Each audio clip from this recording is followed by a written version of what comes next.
Hello, my friends, and welcome back. Thank you very much for being with me again today. It's hard to figure out the truth from all the news coming from this beautiful mass media that we have, especially knowing that all sides are exaggerating, let's put it mildly, instead of saying lying. And how could you do that? How could you figure out what actually happened? You look at a pattern, or at least trying to foresee the future. You look at a pattern and you try to figure out what's going to happen according to the behavior and whatever you found out to be true. How do you find out that was true? It's by comparing and contrasting information, and at a certain point you can discard and keep certain information. It's hard, but you can get hints. You can get hints from statements, from actions, and then let's say you say, okay, I foresee this from happening, or I predict this, foresee this happening, and that confirms you, and you have a high rating and confirmation.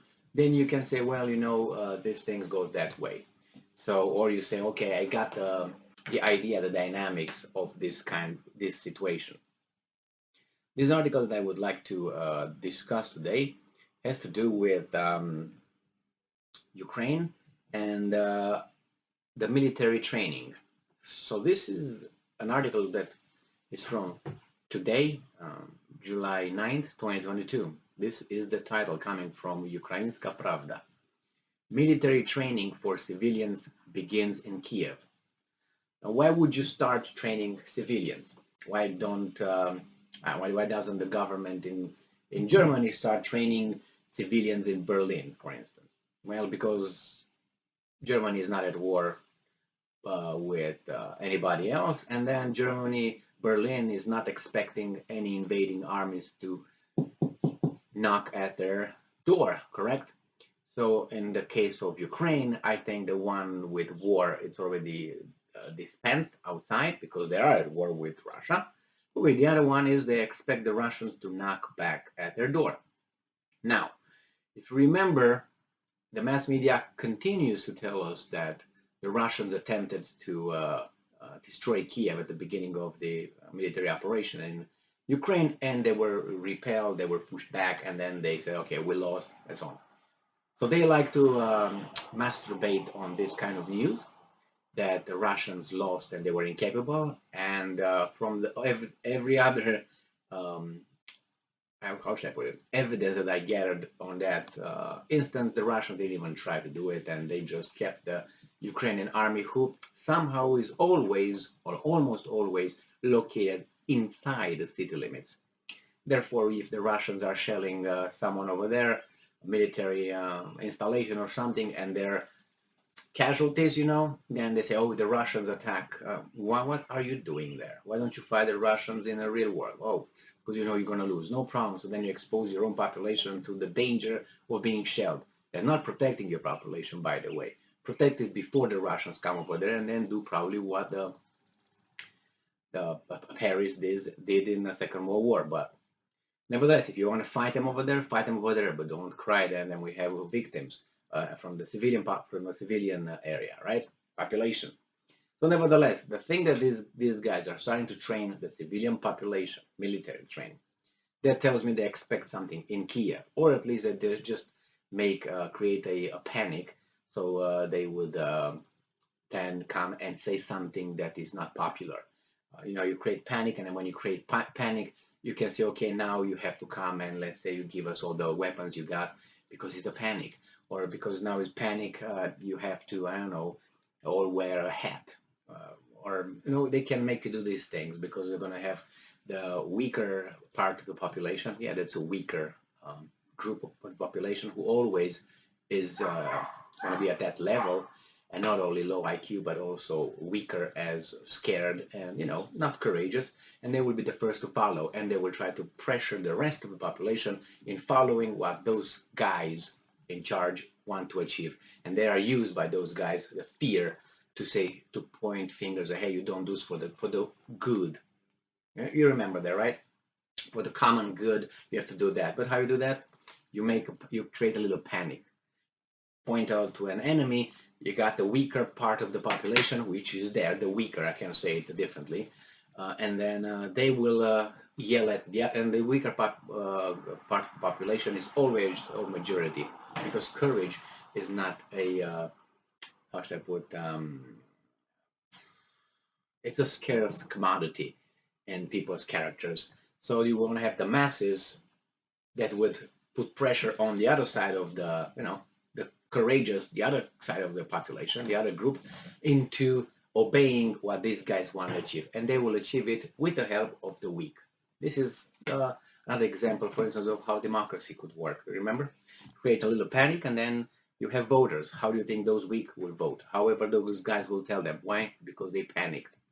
So the same with this. I don't know exactly why they do these military exercises, but it's only you do it in a normal world when you expect someone to come physically and invade you, not rocket, physically. All right, so military exercises for civilians have begun in Kiev in order to increase the city's level of protection. Just now, just coincidental. It's Saturday, guy. You guys don't have anything to do. Hey, get up, come on. We're gonna make this right now. It's just because you don't have anything else to do. No, because something happens. Something happened already. All right, employees of municipal services and regional state administrations of the capital are undergoing military training exercises. Handling firearms, these are the lessons plans include training in handling firearms. Oh my God, what are you going to do? Do you agree with that? Does the US government agree with that? And the liberals, giving the population, arming the population with real assault military weapons, not with copies that if you shoot 50 rounds in the same time, the barrels get melted, melts like that, right? But they talk because they don't know what they're talking about. So what are we going to do about it? And they're going to arm the population. Oh my God, why? To fight the invaders. All right. What if the invader is within? What are you going to do with that? What if the invader comes at your door here in the United States? What are you going to do about it? Anyway, handling firearms and procedures for when under enemy fire, battlefield medicine, engineering and procedures for handling explosive objects. Oh my God. Ensuring civil protection of the population. What do you think is that? The engineering and procedures for handling explosive objects. No, that probably grenade and other things like that. Actions in case of radiation and chemical pollution. Now that is a scare tactic right there. That's like, oh my God, these guys are going to attack us with nuclear weapons, or they're going to attack the nuclear plants, and we're going to be doomed. Oh my God, what do you want me to do? Well, kneel and, okay, they can ask whatever they want when they create this kind of panic. Klitschko, oh my God, I used to like the Klitschko brothers, but since one of the brothers about 2 years ago, I think it was Vitaly Klitschko. He had to, he appear on TV, and he started saying certain things about some movement here in the United States. I can't really mention it, and he was all for it and all this and all that. He was so loving of everybody, and made me throw up. He didn't have to do it, but he did it. I said, oh my God, you don't know anything about it, but just use your used to say. Anyway, Klitschko has emphasized that the city will later invoke all those willing to participate in such training. Yeah. So the capital authorities plan to expand the national resistance training program, developing training for all categories of civilians populations, in particular women. Oh my God. University students and high school students. That's underage high school student. We can't have here a gun, right? What year?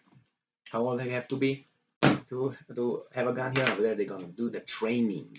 I don't know what the training is. I don't know, but nevertheless, they said over there that there's gonna be this explosive military training and wounding. How do you call it? First aid, emergency, and engineering and all that. Nevertheless, if you don't expect to be attacked, you don't do that. And they expect. How? Why? Why now? Is that coincidental that the Russians, I think they broke the front in Severodonetsk, and Lishansk. Is that where it is?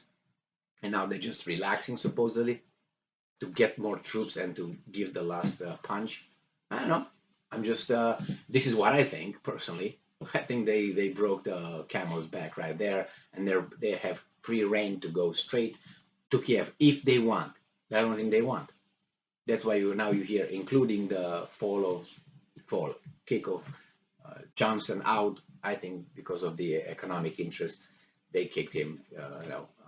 Special interest, not drinking and partying during the coronavirus. I don't think if that's the big deal, then he should have been out for a long time for his hanky-panky that he did. But nevertheless, they expect to be attacked. That's my assessment. Thank you very much for being with me again today. Stay strong, stay smart, looking for the truth, and be just.